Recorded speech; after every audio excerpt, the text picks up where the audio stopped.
Welcome back. नमस्ते प्यारे बच्चों, हम लोग कर रहे थे एनसीईआरटी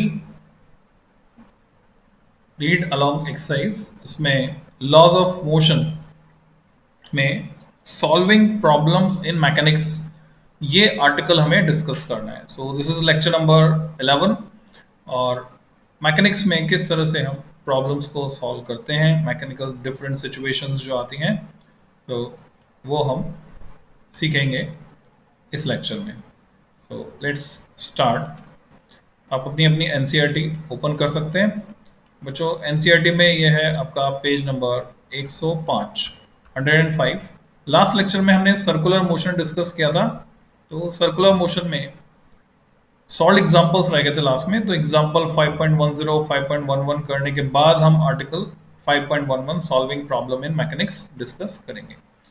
तो example 5.10, cyclist speeding at 18 kilometre per hour. अगर हम देखें तो डेटा इस तरह का दिया हुआ है कि इजीली हम समझ सकते हैं, इसको कन्वर्ट कर सकते हैं। इजीली कन्वर्टेबल है 18 किलोमीटर पर आवर। तो आप जानते हैं 5/18 से मल्टीप्लाई करेंगे तो बात बन जाएगी। तो इसकी वैल्यू हमें पता चल गई, 18 इंटू 5/18 यानी मीटर पर सेकंड में अगर मैं इसको लिखूंगा तो ये है 5 मीटर पर second. On a level road, takes a sharp circular turn of radius 3 metre. तो रेडियस दी हुई है 3 metre. Without reducing the speed, बिना स्पीड कम किए। जनरली क्या होता है बच्चों, हम स्पीड कम करते हैं जब मोड़ पर जाते हैं। अगर स्पीड कम ना करें तो क्या होगा, स्पीड कम अगर नहीं करेंगे तो फिसलने का खतरा रहेगा because of centrifugal force. Okay, the coefficient of static friction between the tyres in the road is 0.1, वो दिया हुआ हमको। Will the cyclist slip while taking the turn, ये हमें बताना है। क्या वो स्लिप कर जाएगा जब वो टर्न ले रहा है, ये हमें देखना है। तो let's see, on an unbanked road frictional force. Okay, पहले मैं इसको क्लियर कर देता हूँ।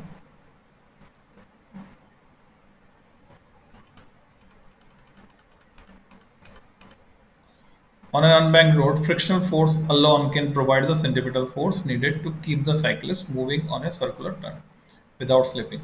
If the speed is too large or if the turn is too sharp, बहुत तेजी से वो मोड़ रहा है, that is of too small a radius, or both the frictional force is not sufficient to provide the necessary centripetal force and the cyclist slips. तो उसके लिए कंडीशन ऑलरेडी हमने डिराइव करके निकाली थी, v square should be less than equal to mu S times R G. अब इसमें r की वैल्यू 3 मीटर रख देंगे, g की वैल्यू 9.8 और म्यू एस की वैल्यू 0.1। तो यहाँ से हमें मिलेगा 2.94 मीटर पर सेकंड स्क्वायर, मीटर स्क्वायर पर सेकंड स्क्वायर। क्यों मीटर स्क्वायर क्यों आ रहा है, r की यूनिट मीटर आ गई यहाँ पे। और v हमें पता है 1800 किलोमीटर पर आवर, जो कि 5 मीटर पर सेकंड है।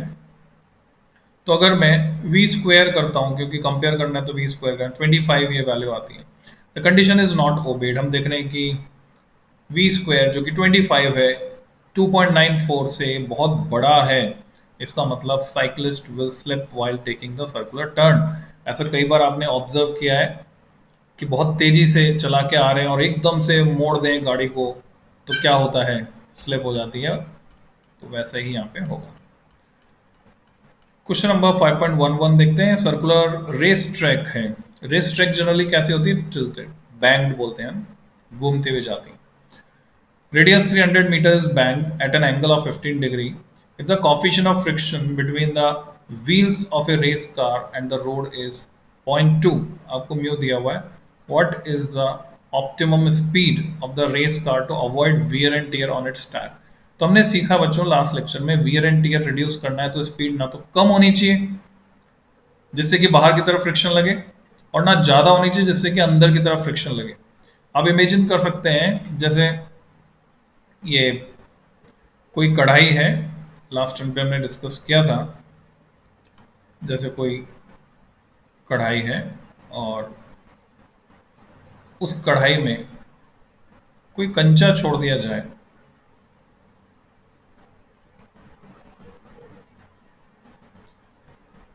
अब वो कंचा स्मॉलर रेडियस के सर्कल में घूमेगा अगर स्पीड कम है, और लार्जर रेडियस के सर्कल में घूमेगा अगर स्पीड ज़्यादा है, कंचा नहीं मार्बल। तो एक सर्टेन स्पीड से कम हुई स्पीड तो फिसल के बीच में आएगा, सर्टेन स्पीड से ज़्यादा हुई तो फिसल कर आउटर साइड में जाएगा, नहीं उसके पाथ की रेडियस बड़ी होती जाएगी। दोनों ही केस में टायर का वियर एंड टियर होगा। हम यह चाहते हैं कि टायर का वियर एंड टियर ना हो, तो उसके लिए क्या जरूरी है, स्पीड एक पर्टिकुलर स्पीड होनी चाहिए। तो उसको हम क्या बोलते हैं, उसको नाम देते हैं optimum speed of the race car to avoid wear and tear on its tires and the maximum permissible speed to avoid slipping, ये भी है स्लिपिंग अवॉइड करने के लिए मैक्सिमम कितनी स्पीड तक जा सकता है। ओके, तो बैंक रोड वाला कंसेप्ट अगर मैं यहाँ पे लगाता हूँ,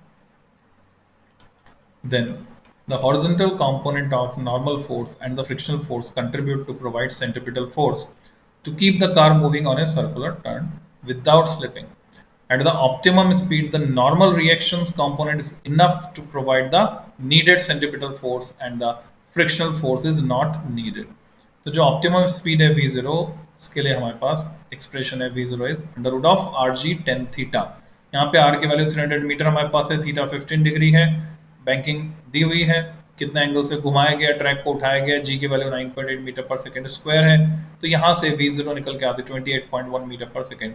और मैक्सिमम परमिसिबल स्पीड निकालनी, यानी फ्रिक्शन को भी हम कंसिडर कर रहे हैं। ये तो पहले हमने जो निकाली, अगर इस स्पीड पे वो चलता है तो टायर नहीं घिसेंगे, वियर एंड टियर नहीं होगा।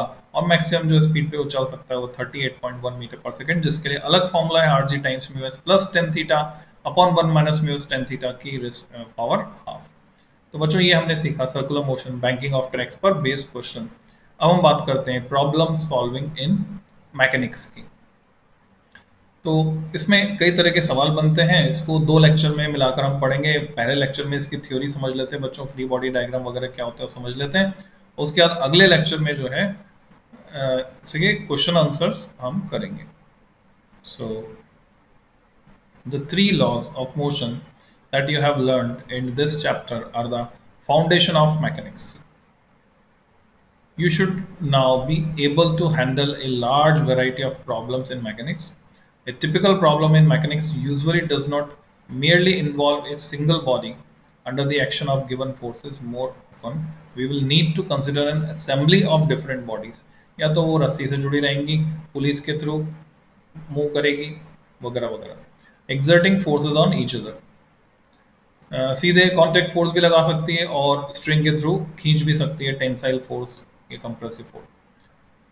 Besides each body in the assembly experiences the force of gravity, वो तो लग ही रहा है, जो कि नॉन कॉन्टेक्ट फोर्स है। When trying to solve a problem of this type, it is useful to remember the fact that we can choose any part of the assembly and apply the laws of motion to that part, provided we include all forces on the chosen part due to the remaining parts of the assembly. इसी के basis पे बच्चों हम बनाते हैं free body diagram, जिसमें सारे forces हम मेंशन करते हैं। We may call the chosen part of the assembly as the system and the remaining part of the assembly plus any other agencies of forces as the environment. We have followed the same method in solved examples to handle a typical problem in mechanics systematically. One should use the following steps. जब भी इस तरह की problems आएंगी, question solve करने होंगे, तो हम स्टेप बाय स्टेप प्रोसेस से जाएंगे। हालांकि कंपटीशन में इन्हीं को सॉल्व करने के लिए हमारे पास बहुत सी ट्रिक्स होती हैं बच्चों, उन ट्रिक्स को हम फॉलो करते हैं, वो ट्रिक्स भी हम सीखेंगे क्वेश्चंस के दौरान। Draw a diagram showing schematically the various parts of the assembly of bodies, the links, supports, etc.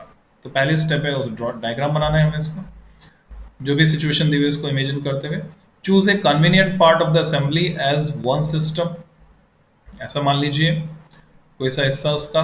Draw a separate diagram which shows this system and all the forces on the system by the remaining part of the assembly, include also the forces on the system by the other agencies, यानी gravitational force भी हम इसमें दिखाएंगे। Do not include the forces on the environment by the system, हवा वगैरह का force हम neglect कर देंगे। A diagram of this type is known as free body diagram. Note this does not imply that system under consideration is without a net force. इसका मतलब ये नहीं कि नेट फोर्स जीरो है, वहां पर नेट फोर्स हो सकता है। तो फ्री बॉडी डायग्राम का कंसेप्ट इंट्रोड्यूस हो रहा है बच्चों इस चैप्टर से। चौथी स्टेप है, in a free body diagram include information about forces, their magnitudes and directions that are either given और you are sure of, जिनके बारे में हमें पक्का पता है. Example, the direction of tension in a string along its length. The rest should be treated as unknowns to be determined using laws of motion. बाकी सब हम पता लगाएंगे. If necessary, follow the same procedure for another choice of the system. कोई और body को system मानकर उसके लिए हम सारा चीजें अप्लाई कर सकते हैं. In doing so employ Newton's third law, action reaction, उसे लगाते हैं हम. That is, if in the free body diagram of A the force on A due to B is shown as F, then in the free body diagram of B, the force on B due to A should be shown as minus F, क्योंकि F और minus F मिलकर action reaction pair बनाएंगे. The following example illustrates the above procedure. इसको हम examples के through समझेंगे. तो बच्चों ये पूरी डिटेल, ये मोटी मोटी डिटेल बताई मैंने. मेनली ये क्वेश्चन आंसर वाली एक्सरसाइज है, तो उसको हम एग्जाम्पल के थ्रू ही समझने वाले हैं. सो